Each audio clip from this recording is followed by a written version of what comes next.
आप सबको वेदांत विचार का प्रणाम। हमारे चैनल के माध्यम से हम प्रयास करेंगे कि भारत की सांस्कृतिक पौराणिक कथाएं और जातक कथाएं आपको सुनाएं। ब्रह्मा, विष्णु, महेश और आदि शक्ति का हमारी संस्कृति में उच्च स्थान है। आइए जल्दी से जानते हैं कि विष्णु के दशावतार कौन कौन से हैं।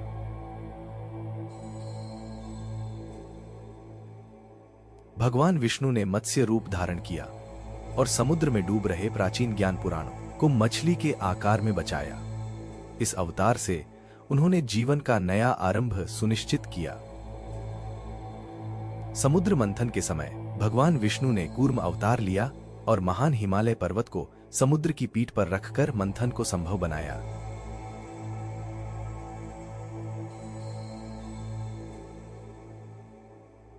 धरती को समुद्र की लहरों से बचाने के लिए विष्णु ने वराह अवतार लिया और समुद्र के अंदर से पृथ्वी को बाहर उठाया।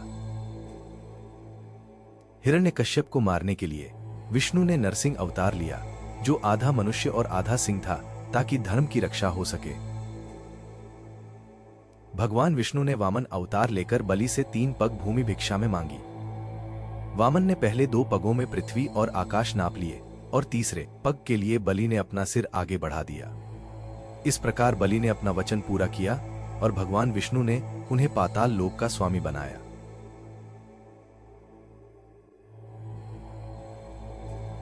भगवान परशुराम भगवान विष्णु के छठे अवतार हैं। परशुराम ने धर्म की रक्षा के लिए अपने परशु से अधर्म का नाश किया। उनकी कथाएं शक्ति, भक्ति और न्याय का संदेश देती हैं। धर्म और न्याय की स्थापना के लिए भगवान विष्णु ने राम अवतार लिया, जिन्होंने अपने जीवन से आदर्श प्रस्तुत किया। भगवान कृष्ण विष्णु के 8वें अवतार हैं। उनका जन्म मथुरा में हुआ। उन्होंने महाभारत में अर्जुन को भगवद गीता का ज्ञान दिया। कृष्ण ने हमेशा धर्म और न्याय की रक्षा की। अहिंसा और ज्ञान के प्रचार के लिए विष्णु ने बुद्ध के रूप में जन्म लेकर संसार को मोक्ष और शांति का मार्ग दिखाया। भविष्य में भगवान विष्णु का अंतिम अवतार कल्कि होगा, जो पाप और अधर्म का अंत करने के लिए आकाश से आएगा।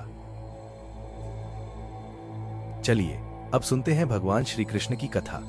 वैसे तो श्री कृष्ण की महिमा को एक छोटे से वीडियो में डालना असंभव है, पर फिर भी हमने कोशिश की है कि उनके जीवन के कुछ पल आपको दिखा पाएं। द्वापर युग की बात है। मथुरा नाम का एक सुंदर और समृद्ध राज्य था। वहां एक बहुत ही क्रूर राजा रहता था, जिसका नाम था कंस। उसकी बहन थी देवकी और देवकी के पति थे वसुदेव जी। एक दिन कंस को एक भविष्यवाणी सुनाई दी कि उसकी बहन देवकी का 8वां बच्चा एक दिन उसका राज खत्म कर देगा और उसकी मृत्यु का कारण बनेगा। इस डर से कंस ने देवकी और उसके पति वसुदेव को जेल में बंद कर दिया और उनकी पहली 7 संतानें भी मार डाली। वह चाहता था कि भविष्यवाणी कभी सच न हो, लेकिन भगवान की माया के आगे यह संभव नहीं था। भाद्रपद मास की कृष्ण पक्ष की अष्टमी की शांत रात में देवकी ने अपने 8वें बच्चे को जन्म दिया। वह साधारण बच्चा नहीं, बल्कि भगवान विष्णु के अवतार श्री कृष्ण थे, जो बुराई मिटाकर धरती पर धर्म की स्थापना के लिए आए थे। जैसे ही कृष्ण जन्मे, जेल के दरवाजे अपने आप खुल गए, पहरेदार गहरी नींद में चले गए और बेड़ियां टूट गईं। वसुदेव ने साहस दिखाया और कृष्ण को टोकरी में लेकर बाहर निकले। उस समय तेज बारिश हो रही थी। रास्ता बहुत कठिन था। जब वे यमुना नदी तक पहुंचे तो एक दिव्य नाग, शेषनाग, अपने फन फैलाकर छोटे कृष्ण को बारिश से बचाने लगा। यह एक चमत्कार था जो दिखाता है कि भगवान की रक्षा के लिए पूरी प्रकृति उनके साथ थी। वसुदेव ने कृष्ण को गोकुल के नंद और यशोदा के घर छोड़ दिया और उनकी बेटी को लेकर जेल लौट आए, ताकि कृष्ण कंस के हाथ न लगे। गोकुल में भगवान कृष्ण को नंद बाबा और माता यशोदा ने बड़े प्यार से पाला। कहते हैं ना, नंद के आनंद भयो। जय कन्हैया लाल की। वहां कृष्ण को उनके बड़े भाई बलराम मिले, जो कृष्ण से बहुत प्रेम करते थे। दोनों ने मिलकर कई राक्षसों का संहार किया। उन्होंने साथ में कई बाल सुलभ काम भी की। बलराम शेषनाग के अवतार थे। कृष्ण बहुत ही नटखट थे और उन्होंने कई चमत्कारी लीलाएं की। कभी वे माखन चुराते, कभी मिट्टी खाते। एक बार जब वे मिट्टी खाते हुए पकड़े गए और मां यशोदा ने मुंह खोलने को कहा, तो उन्होंने अपनी माता को अपने मुख में पूरा ब्रह्मांड दिखा दिया। एक बार गांव को मूसलाधार बारिश से बचाने के लिए उन्होंने गोवर्धन पर्वत को अपनी छोटी उंगली पर उठा लिया। उन्होंने कई राक्षसों को मारा, जैसे पूतना, शक्टासुर, त्रिनावत, बकासुर, शंखचूड़, नरकासुर आदि। जब कृष्ण बड़े हुए तो उन्होंने मथुरा लौटकर कंस का अंत किया। उनकी बांसुरी की मधुर धुन सुनकर मनुष्य, पशु और सारे जीव जंतु मंत्रमुग्ध हो जाते थे। कृष्ण ने हमें मित्रता का अमूल्य पाठ सिखाया है। उनके मित्र सुदामा और सखी राधा के साथ उनका प्रेम एक अनोखी मिसाल है।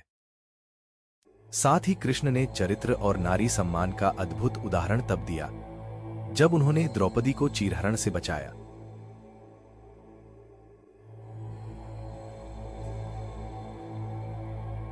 कृष्ण की कहानी में महाभारत का बड़ा हिस्सा भी आता है, जहां दो साम्राज्य, पांडव और कौरव, एक दूसरे से युद्ध कर रहे थे।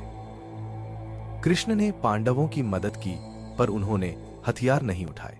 वे बने अर्जुन के सारथी और मार्गदर्शक। जब अर्जुन को अपने ही संबंधियों से लड़ने में संदेह हुआ, तब कृष्ण ने उन्हें भगवद गीता का ज्ञान दिया।